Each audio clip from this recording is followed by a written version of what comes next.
क्या कभी आपने सोचा है कि हम सब लोग इस पृथ्वी से जुड़े हुए क्यों हैं? अगर हम जंप करें तो जंप करके वापस आकर पृथ्वी पर आ जाते हैं एंड इसी अर्थ से हम कनेक्टेड रहते हैं। देयर शुड बी समथिंग जो हमें इस अर्थ से पकड़े रखती है, इसके साथ जोड़े रखती है। That is gravitational force. तो आज के इस लेक्चर में हम सीखेंगे कि ग्रेविटेशनल फोर्स क्या होता है, न्यूटन ने कैसे समझा कि ग्रेविटेशनल फोर्स क्या है, केप्लर्स लॉ क्या है, और उसने इनवर्स स्क्वायर लॉ कैसे गेस किया। इन टॉपिक्स को बहुत अच्छे से पढ़ने और समझने के लिए आप लखवीर सिंह एंड मंजीत कौर की book physics for 9th class जो है वो आप रेफर कर सकते हैं, पब्लिश्ड बाय एस चांद पब्लिशिंग ग्रुप।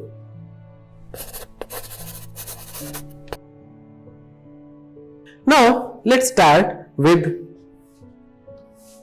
the gravitation। अब ग्रेविटेशन बेसिकली क्या है कि इस दुनिया में जितने भी मासिव ऑब्जेक्ट्स हैं, मासिव ऑब्जेक्ट्स मैं और आप भी, तो ये अर्थ, ये सन, ये मून, सभी के अंदर कोई ना कोई मास है।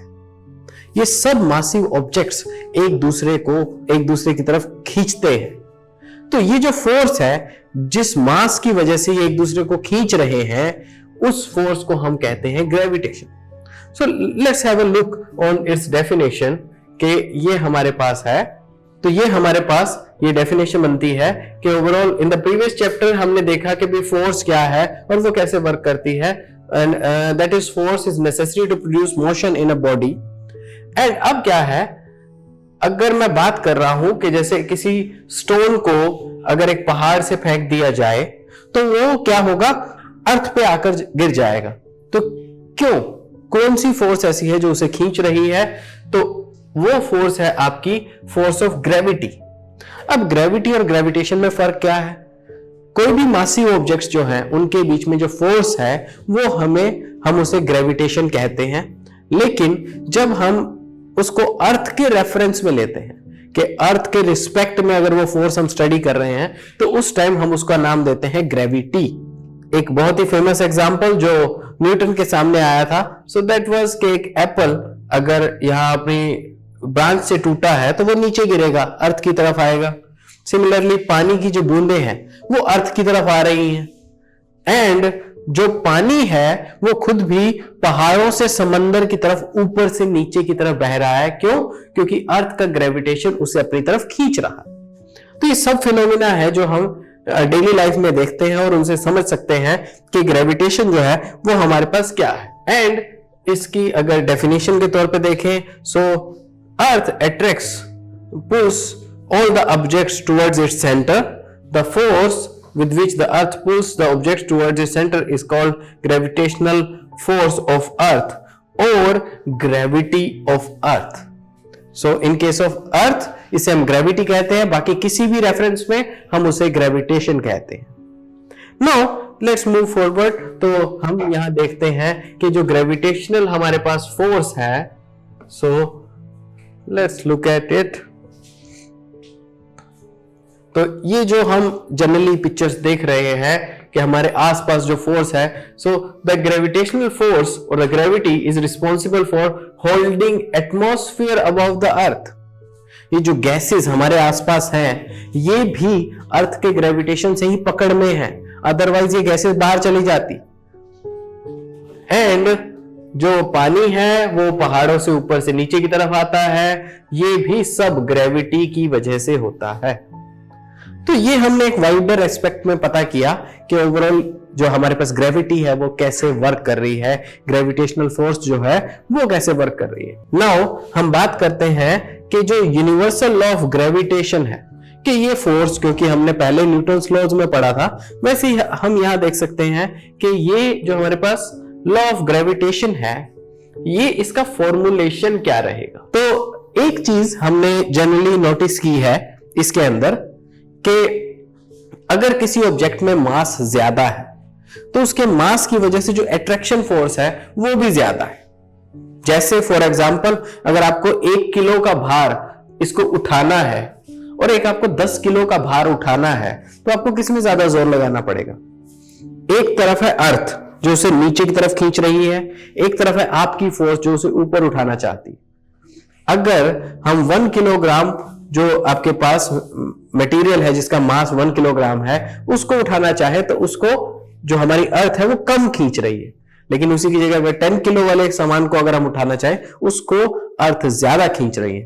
तो कंपेयर करें तो हम ये देख सकते हैं कि दो ऑब्जेक्ट ए एंड बी अगर वो r डिस्टेंस के ऊपर हैं तो उनके बीच में जो फोर्स रहेगा, so that force is proportional to the product of their masses.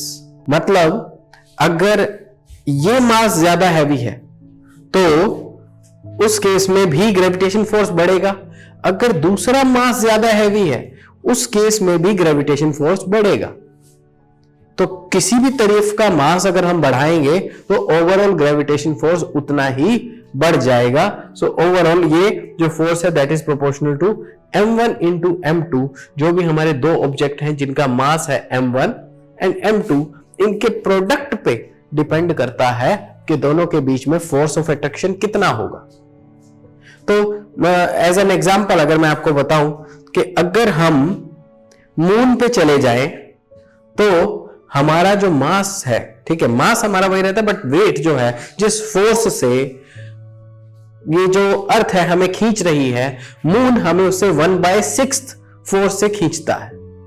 तो हम देखेंगे कि क्योंकि उसका मास कम है, सो ओवरऑल हम ये नोट करेंगे कि अगर यहां पर मैं अपना वेट मेजर कर रहा हूं कुछ, ठीक है, तो मून पे वही वेट 1/6 हो जाएगा।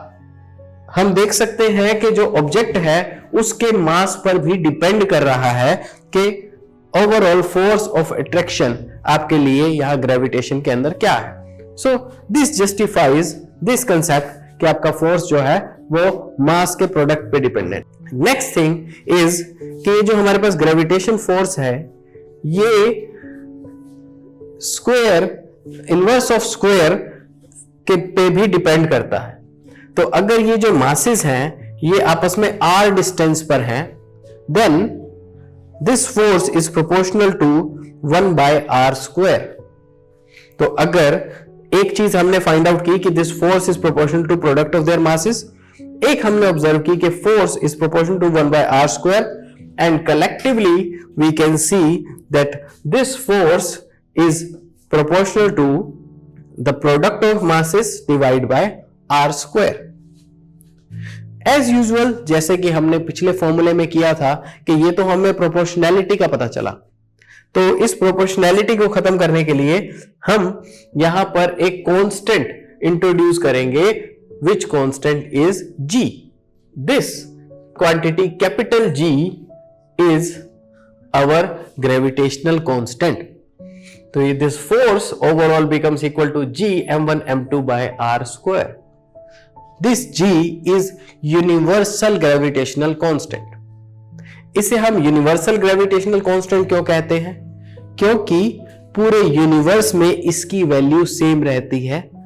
आप इस गैलेक्सी में हैं तो भी दो मासेस के बीच में जो अट्रैक्शन है, जो फोर्स है, वो इसी G की वैल्यू से फाइंड आउट किया जाएगा। और अगर आप किसी और गैलेक्सी में चले जाएं वहां पर भी ऐसा होगा।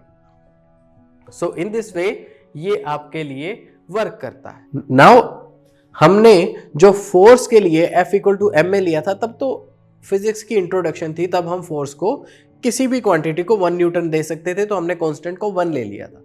लेकिन जबकि वो जो हमारा सिस्टम है उसको हम ऑलरेडी डिफाइन कर चुके हैं ना, उसके रिस्पेक्ट में अब हमें यहां देखना है कि ये फोर्स कितने न्यूटन लग रही है। तो जो नेचुरल फिनोमिना है, नेचुरल फिनोमिना में ये फोर्स जितनी बनेगी उसके हिसाब से हम इस G की वैल्यू को सेट कर देंगे। लेकिन उससे पहले हम बात करते हैं कि ये जो G है, इस G की वैल्यू के आपके पास SI यूनिट्स क्या होंगे। तो SI यूनिट में हम इसे कैसे रिप्रेजेंट करेंगे? तो इस G को लिखने के लिए हम थोड़ा सा इस फॉर्मूले को रीअरेंज कर सकते हैं, F × r² by m1 × m2।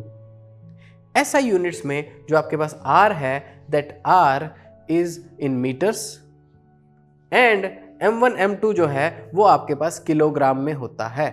So in this way तो ये आपके पास है newton metre square by kilogram square. इस तरीके से आप यूनिवर्सल कांस्टेंट जी को आप SI यूनिट्स में एक्सप्रेस कर सकते हो। नाउ जस्ट सी कि ये जी क्या है। इसको अगर हम सिंप्लीफाई करें कि मतलब इसको कैलकुलेट कैसे किया जा सकता है, इसको कैलकुलेट करने का बहुत ही इजी तरीका है।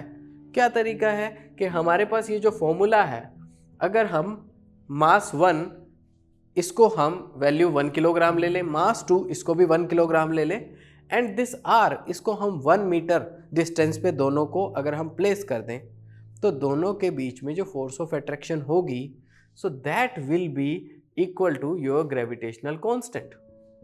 कितना सिंपल काम है, लेकिन ये काम होने में भी बहुत साल लग गए।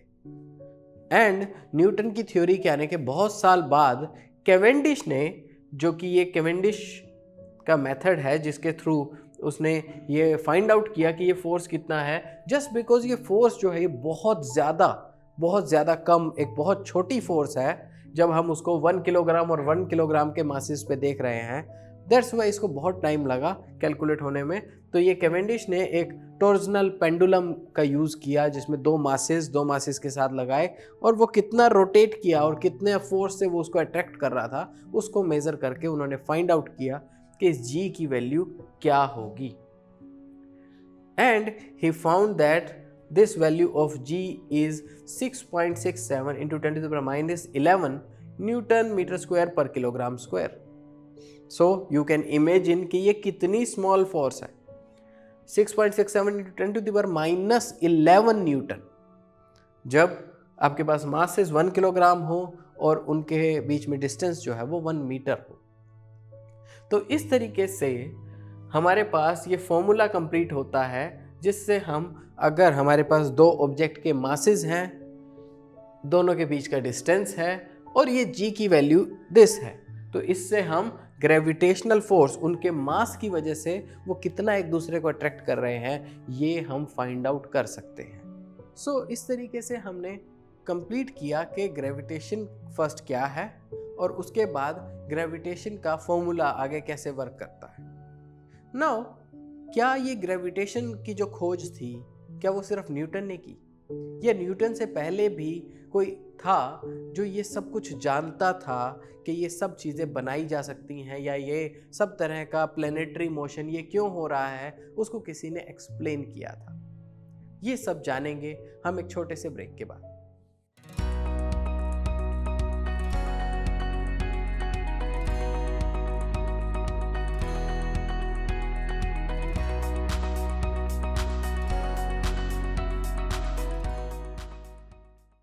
Hello students, my name is Aditya and I welcome you all to S Chand Academy channel. I think आप सब लोगों ने लखमीर सिंह और मंजीत कौर की किताबें तो पढ़ी ही होंगी। मैंने भी पढ़ी थी जब मैं एक स्टूडेंट था। 9th और 10th क्लास में इनकी साइंस की बुक्स बहुत ही पॉपुलर हैं। टेक्नोलॉजी इम्प्रूव होने के साथ साथ बहुत सारी चीज़ें एडवांस हो चुकी हैं, और इमेजिन कीजिए कि आप ये किताबें पढ़ने के साथ साथ अगर ये वीडियो बुक्स की फॉर्म में आपको मिल जाए, लाइन बाय लाइन एक टीचर आपको इन बुक्स को एक्सप्लेन करें, तो आपको पढ़ने में कितनी मदद मिल जाएगी। So S Chand Academy brings to you all these books for class 9th and 10th for chemistry, physics and biology. आपके लिए लेकर आए हैं वीडियो फॉर्मेट में। So you can share, subscribe and like to this channel, and you can press bell icon for regular updates.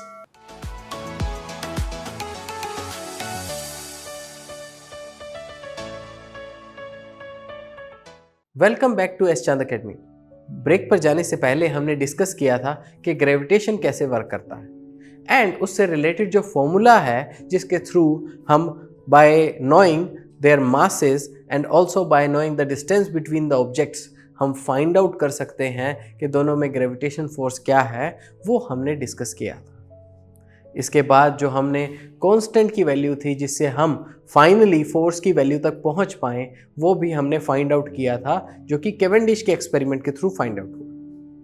Now हम further समझ सकते हैं कि ग्रेविटेशन किस तरीके से वर्क करता है, या उसके आसपास की क्या चीज़ें। कौन से ऐसे साइंटिस्ट थे जो उसके बारे में काफ़ी इंफॉर्मेशन ऑलरेडी दे चुके थे, जिस इंफॉर्मेशन ने न्यूटन की बहुत हेल्प की लॉ ऑफ ग्रेविटेशन को बनाने के लिए। सो हमने जो फॉर्मूला डिराइव किया है F equal to G m1 m2 by r square.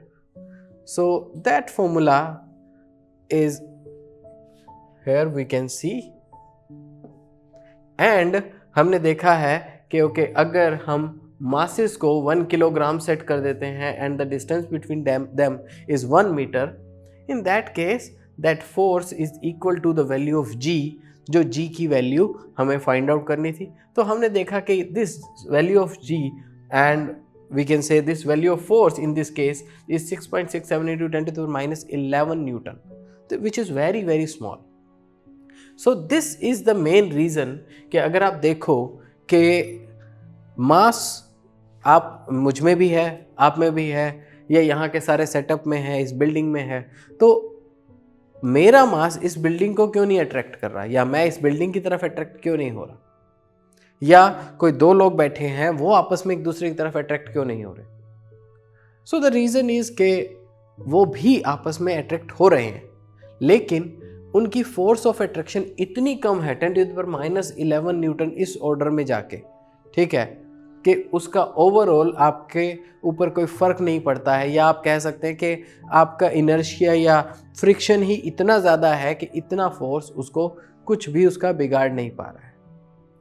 So that's why हम बहुत सारे देखते हैं जो मासिव ऑब्जेक्ट्स हैं वो वैसे के वैसे पड़े रहते हैं, इवन उनके ऊपर एक फोर्स लग रहा है। नाउ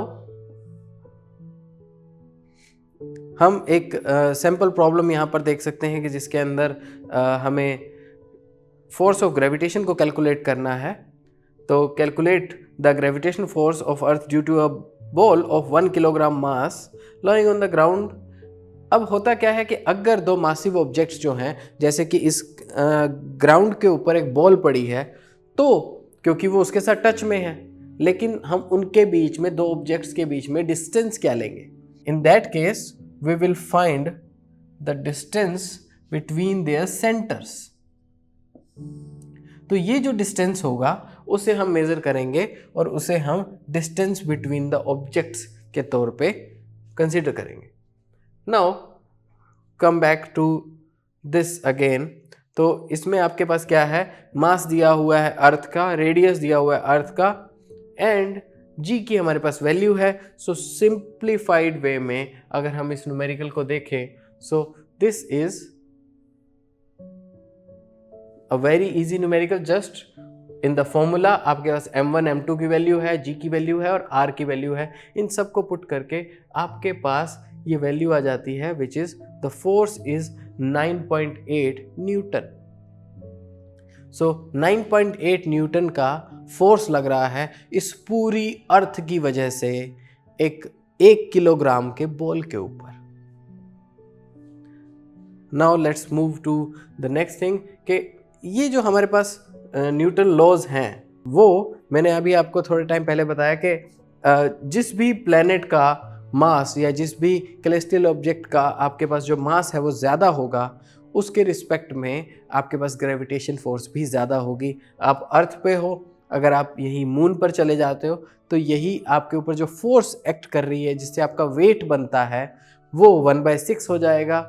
सन पे ये और बहुत ही ज़्यादा, क्योंकि वो अर्थ से बहुत ही ज़्यादा बड़ी है, तो उतने टाइम्स, जितने टाइम्स इसका मास होगा उतने टाइम्स आपके ऊपर फोर्स ये अप्लाई करेगा। और अगर कोई सन पे जाता है तो वो उसके वेट इतना बढ़ जाएगा कि वो खुद अपने वेट को नहीं संभाल पाएगा। ठीक, तो इस तरीके की चीज़ होती है ग्रेविटेशन में, क्योंकि ये मास से मल्टीप्लाई में एक क्वांटिटी है। Now if we look at the next page, तो यहाँ अगेन आपके पास एक न्यूमेरिकल है एंड एक एग्जाम्पल है जिसमें बताया गया है कि gravitation force holds the solar system together. अब यहाँ पर आप एक छोटी सी चीज़ समझ सकते हो कि जैसे मान लीजिए आपने एक पत्थर को एक रस्सी से बांधा। अब आप क्या करते हो? अब आप उसे फेंक रहे, घुमा रहे हो। तो जब आप उस पत्थर को घुमा रहे हो तो उसे घुमाते हुए आप देखोगे कि जिस टाइम आपने उस धागे को काट दिया तो वो पत्थर जहाँ घूम रहा था वहाँ से अपना पाथ अलग पकड़ लेता है। तो ये जो धागा था ये एक कनेक्टिंग ऐसी फोर्स प्रोवाइड कर रहा था जो इसको, जो सेंटर जहाँ से आप इसे घुमा रहे थे उसके चारों तरफ घुमा रहा था। अगर वो सेंटर वाली फोर्स कट गई तो उसके बाद ये जो है ये पत्थर बिल्कुल सीधा निकल जाता है। तो ये एक सिंपल एक्सपेरिमेंट आप घर पे करके देख सकते हैं और आप बहुत इजीली इमेजिन कर सकते हैं। लेकिन जो सन है, सन के रिस्पेक्ट में ये जो इसके सारे प्लैनेट्स हैं और ये जो एस्ट्रॉइड्स भी हैं, ये सब के सब कनेक्टेड है इससे एक ग्रेविटेशनल फोर्स के थ्रू, तभी वो यहाँ एक राउंड पाथ पे यहाँ पर रोटेट कर रहे हैं सन के around. So that sounds reasonable कि एक फोर्स है, अगर वो फोर्स ना होती तब ये इससे बंधे हुए नहीं रहते, वो निकल जाते बाहर, लेकिन ये बंधे हुए हैं, इसके चारों तरफ चक्कर लगा रहे हैं। So there must be some force, और वो क्या है? आपकी ग्रेविटेशन फोर्स है। नाउ द मेन रीजन जो हमारे पास है कि जिस वजह से सन से अर्थ जुड़ी हुई है, कि अर्थ सन के चारों तरफ चक्कर लगा रही है, the same reason works for moon and earth as well, कि मून भी उसी वजह से अर्थ के चारों तरफ चक्कर लगा रहा है। तो अगर मून जो है उसका मास अर्थ से कम है, इसलिए अर्थ की पोजीशन में ज़्यादा चेंज नहीं होते, लेकिन वो जो मेन कनेक्टेड है मून से, तो मून उसके चारों तरफ चक्कर लगाता हुआ नजर आता है। तो ये सब है हमारे पास ग्रेविटेशन की वजह से, ग्रेविटेशनल फोर्स की वजह से। नाउ हमें ये बात जानकर बड़ा अचंभा होगा कि न्यूटन से पहले बहुत सारे लॉज जो कि ये बताते थे कि सन, मून, इन सब की मोशन किस तरह की है, वो हमारे पास केपलर ने दी थी। केपलर के ही डाटा को लेकर न्यूटन ने further Newton's law of gravitation बनाया। तो ओवरऑल जो मेन शुरुआत हुई वो केपलर की वजह से हुई, कि जब केपलर ने पूरी की पूरी प्लैनेटरी सिस्टम को स्टडी किया, प्लैनेट्स के मोशन को स्टडी किया। नाउ लेट्स लुक एट के केपलर ने हमें क्या बताया। केपलर ने बेसिकली 3 लॉज दिए जिसके अंदर उसने प्लैनेटरी मोशन को बांधा। तो सबसे पहला जो केपलर ने लॉ दिया, वो केपलर ने कहा the planets move in an elliptical orbit around the sun with the sun at one of its focus of the elliptical orbit. तो इसके लिए आपको थोड़ा सा सिर्फ ये पता होना चाहिए कि एक इलिप्टिकल ऑर्बिट क्या होता है, कि जैसे हम मान सकते हैं कि एक डिस्टोर्टेड टाइप ऑफ सर्कल, एक सर्कल आपने लिया, आपने उसे थोड़ा सा दबा दिया, so that becomes a kind of ellipse. अब ये इलिप्स जो है, इससे हम इस तरीके से कंसीडर करते हैं कि जैसे इस इलिप्स के आपके पास 2 सेंटर हैं, तो ये ellipse, this works, this behaves like this. तो कोई भी जो प्लैनेट है वो इस तरीके से मूव कर रहा है कि जैसे वो एक इलिप्टिकल पाथ के ऊपर है, एंड उस इलिप्टिकल जो पाथ के जो 2 फोकस हैं, उसमें से एक फोकस पे आपको आपका स्टार या कोई भी जिस भी चीज़ के अराउंड वो रोटेट कर रहा है वो मिल जाएगा। इन अवर केस दिस इज सन, तो हम इसको सन कंसीडर कर रहे हैं। तो ये पहला लॉ जो था वो केपलर ने एक्सप्लेन किया। दूसरा लॉ केपलर ने ये हमें बताया कि अब जब कोई भी प्लैनेट सन के चारों तरफ चक्कर लगा रहा है तो वो कुछ टाइम तो लेगा, ठीक है, तो कंसीडर उसको टी टाइम लग रहा है वो चक्कर लगाने में, एंड उसका ये जो आपकी इलिप्टिकल स्ट्रक्चर है, इसका जैसे आपका सर्कल का रेडियस होता है, वैसे ही इसमें भी आप 2 तरह के रेडियस कंसीडर कर सकते हो, एक ज़्यादा वाली साइड पे और एक कम वाली साइड पे। तो इसे बोलते हैं, क्योंकि ये हाफ मैंने साइड लिया, डायमीटर नहीं लिया, तो ये है आपका सेमी मेजर एक्सिस और ये है आपका semi minor axis. So Kepler ने हमें ये चीज़ बताई कि each planet revolves around the sun in such a way that the line joining the planets of the sun sweeps equal area in equal interval of time. तो यहाँ पर ये जो टाइम लगेगा ए पॉइंट से बी पॉइंट पे जाने में, और यहाँ पर जो टाइम लगेगा ए से बी जाने में, ये दोनों टाइम सेम है। तो जब सेम टाइम के अंदर ये 2 ऑब्जेक्ट, ये यहाँ से यहाँ जाता है और ये यहाँ से यहाँ आता है, तो इसमें हम ये देख रहे हैं कि ये जो एरिया है जो सन से इस प्लैनेट के बीच में ये जो एरिया कवर हो रहा है, ये एरिया दोनों केस में सेम रहेगा, दोनों केस में क्या, इस पूरी प्लैनेटरी मोशन में किसी भी जगह पर अगर ये एरिया ऑब्जर्व किया जाएगा तो इससे हम एक नाम दे देते हैं एरियल वेलोसिटी। एंड ये बेसिक जो कंसेप्ट है ये जाके आपका कनेक्ट करता है फर्दर के, आप कह सकते हो कि इससे जो आप हम कंक्लूड कर सकते हैं, a planet moves faster when it is closer to the sun and moves slowly when it is farther from the sun. तो जब ये दूर से दूर है तब ये जो एरिया है वो तभी इक्वल रह सकता है कि जब ये थोड़ा डिस्टेंस कवर करे, और जब ये पास है तो तब ये ज़्यादा डिस्टेंस अगर कवर करेगा तभी इसका एरिया इतना बनेगा कि ये इसके इक्वल हो सके। नाउ तो इससे हम किस कंक्लूजन पे पहुंचे, कुछ मैथमेटिकल फॉर्मूलेशन के बाद, ठीक है। तो हम ये बात पहले समझते हैं कि the Kepler second law tells us that the planet does not move with constant speed around the sun. तो सन के चारों तरफ कांस्टेंट स्पीड नहीं है, the speed is greater when the planet is nearer to the sun. And final बात जो Kepler ने इसमें से कंक्लूड की, so that was the cube of the mean distance of the planet from the sun is directly proportional to the square of the time taken to move around the sun। तो अगर मैं मान लेता हूँ कि okay ये जो distance है इसका, तो इसका अगर हम मीन ले लेते हैं, या अगर इसको मैं सर्कल मान के ये माइनर एक्सिस ये मेजर एक्सिस इनका मीन ले लेता हूँ और एक r डिस्टेंस कंसीडर कर लेता हूँ, तो ये r cube is proportional to the t square. ये हमारे पास एक बहुत ही इम्पॉर्टेंट लॉ है जो कि हमें ये बताता है कि ये जो रेडियस हम अगर हमने ली है उसके r का क्यूब जो है that is proportional to the square of time. जितना टाइम किसी प्लैनेट को लग रहा है उस पे उसके अराउंड मूव करने में। तो इसके बेस पे अगर आपको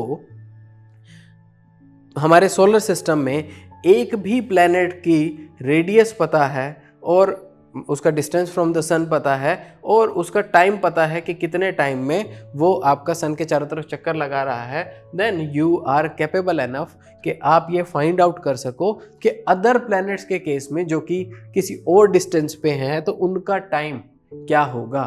तो अगर आपको उनका डिस्टेंस पता है तो आप टाइम फाइंड आउट कर सकते हो, अगर आपको टाइम पता है तो आप उनका डिस्टेंस सन से फाइंड आउट कर सकते हो। तो ये सब इस फॉर्मूले से, केपलर सेकंड लॉ से किया जा सकता है। तो हमने ये देखा कि केपलर ने प्लैनेटरी मोशन को तो बहुत ब्यूटीफुली एक्सप्लेन किया, लेकिन प्रॉब्लम ये हुई कि केपलर ने ये सब कुछ एक्सप्लेन किया लेकिन उन्होंने ग्रेविटेशनल फोर्स को उसको सही तरीके से पकड़ नहीं बनाई। उन्होंने सब बता दिया कि ओके प्लैनेट है, कितने टाइम में चक्कर लगा रहा है, कितना दूरी है, क्या कुछ है, तो ये सब कुछ उन्होंने बताया, लेकिन ठीक है the cause of motion of the gravitational force जो है जो सन उस पर डाल रहा है उसको उन्होंने पॉइंट आउट नहीं किया। सो ये उनकी थ्योरी में मेन ड्राइविंग फोर्स की कमी थी, जिसकी वजह से फर्दर अभी रिसर्च की उसमें ज़रूरत थी, क्योंकि कोज नहीं पता था कि किस तरीके से वो बाउंड है, किस फॉर्मूले से वो बाउंड है। So in fact Newton use Kepler's third law of planetary motion to develop the law of universal gravitation. तो जो अभी हमने लॉ पढ़ा है इसका टाइम और आर के रिलेशन का, तो ये बेसिकली न्यूटन ने यूज़ किया जिससे उसको इनवर्स स्क्वायर लॉ के बारे में पता चला। सो हम अगर देखें कि अपने फॉर्मूले में न्यूटन ने ये यूज़ किया है कि force is inversely proportion to r square, square of distance. तो ये उन्होंने कैसे बेसिकली यूज़ किया, तो हम अगर देखें तो जो हमने कहा है कि जैसे अभी हमने एग्जांपल लिया कि एक पत्थर को अगर मैं धागे से पकड़ के घुमाता हूं तो क्या है कि एक फोर्स है जो उसको अंदर की तरफ पकड़े हुए है। तो ऐसे केस में आपको पता है कि एक आपके पास होती है सेंट्रीपिटल फोर्स और एक होती है आपकी सेंट्रीफ्यूगल फोर्स। तो जो बाहर की तरफ आपके पास फोर्स है वो आपके पास दैट फोर्स जो है that is proportional to v square by r। तो ये बात हमें पहले पता थी, ठीक है। तो ये फोर्स है आपके पास v स्क्वायर बाय r। अब हम इसको किसी तरीके से अगर कोरिलेट कर पाएँ और उससे फोर्स का r में रिलेशन, अभी हमें नहीं पता कि v स्क्वायर का क्या रिलेशन है, हमें सिर्फ ये पता है कि force collectively is proportional to v square by r, क्योंकि ये जो फोर्स है ये होती है आपकी mv स्क्वायर बाय r। तो हम कह सकते हैं कि okay proportionally v square by r m यहां पर हम एक बार निकाल देते हैं क्योंकि m का r के ऊपर कोई रिलेशन नहीं है। नाउ हम देखें कि अगर जो भी आपके पास सर्कुलर पाथ में, हम उसको मान लेते हैं कि सपोज दिस पाथ जो सन के अराउंड है वो सर्कुलर है। अगर वो सर्कुलर है तो हमारे पास क्या आएगा कि इस किसी भी प्लैनेट की वेलोसिटी क्या होगी। सो द वेलोसिटी इज कि जो उसने सर्कुलर पाथ लिया उसकी सरकमफ्रेंस है आपके पास 2πr एंड उसको कितना टाइम लगा वो है दिस कैपिटल T। तो अगर मैं इसको डिवाइड करूं तो मेरे पास वेलोसिटी आ जाएगी। Here the factor of 2π is a constant।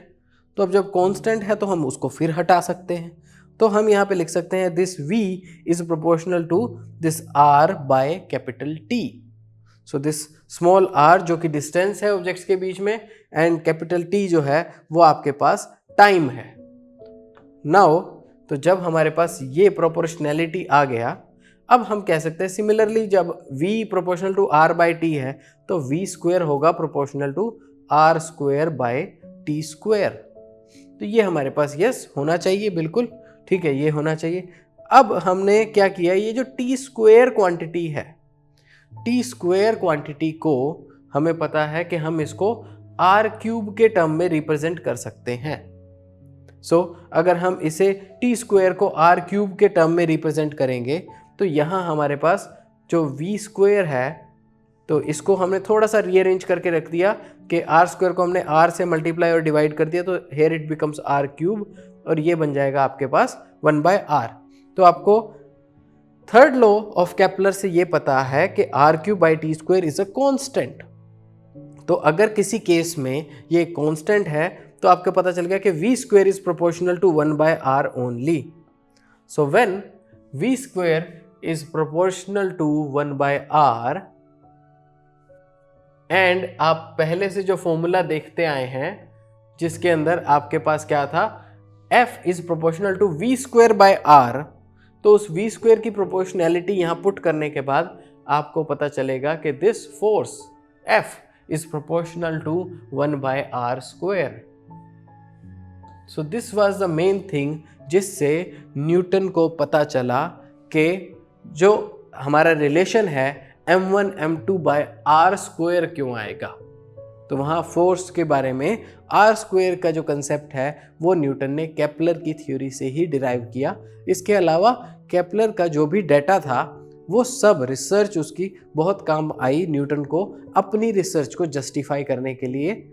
तो इस तरीके से हम मान सकते हैं कि दे वर कनेक्टेड इन इंफॉर्मेशन। और लेकिन लॉ ऑफ ग्रेविटेशन, उस फोर्स को जो एक्सप्लेन किया वो न्यूटन ने एक्सप्लेन किया। एज ए समरी अगर हम देखें तो हमने सबसे पहले इस लेक्चर में कवर किया कि ग्रेविटेशन क्या होता है, एक फोर्स जो दो मासिव ऑब्जेक्ट्स के बीच में है और दुनिया के सभी मासिव ऑब्जेक्ट्स के बीच में ये फोर्स है। उसके बाद ग्रेविटी, जब एक रेफरेंस पॉइंट आपका अर्थ हो तब उसे हम ग्रेविटी कहते हैं। फिर हमने उसका फॉर्मूला डिराइव किया F = G m1 m2 by r square. G जो है कैपिटल G वो आपका एक यूनिवर्सल कांस्टेंट ऑफ ग्रेविटेशन है जिसकी वैल्यू कैवेंडिश ने अपने एक एक्सपेरिमेंट के थ्रू डेवलप की, लेकिन उसको बहुत साल लग गए आफ्टर न्यूटन G की वैल्यू कैलकुलेट करने में। फाइनली हम इस बात पे पहुंचे कि क्या न्यूटन से पहले भी किसी ने इसके बारे में कुछ बता रखा था, जो प्लैनेटरी मोशन और इनके रीजन के बारे में। यस, प्लैनेटरी मोशन के बारे में केपलर ने बहुत कुछ एक्सप्लेन किया हुआ था और वो हमने केपलर के 3 लॉज के फॉर्म में पढ़ा। एंड उसी इंफॉर्मेशन को कुछ हद तक यूज करते हुए न्यूटन ने कई चीजें अंडरस्टैंड की जिसे उसने अपनी थ्योरी में डाला। आई होप आपको ये टॉपिक जो है वो अच्छे से समझ आया होगा। आप इस टॉपिक को और अच्छे से पढ़ सकते हैं लखवीर सिंह एंड मंजीत कौर की 9th क्लास की फिजिक्स की बुक से, published by S Chand publishing. अगर आपको ये वीडियो पसंद आई है तो इसे लाइक कीजिए, अपने दोस्तों के साथ जिन्हें ये कंसेप्ट समझना हो उनके साथ शेयर कीजिए एंड हमसे जुड़े रहने के लिए don't forget to subscribe the channel. Take care, have a good day. All rights reserved. This video has been prepared for educational purposes only. No part of it may be reproduced or copied without the permission of the copyright holder.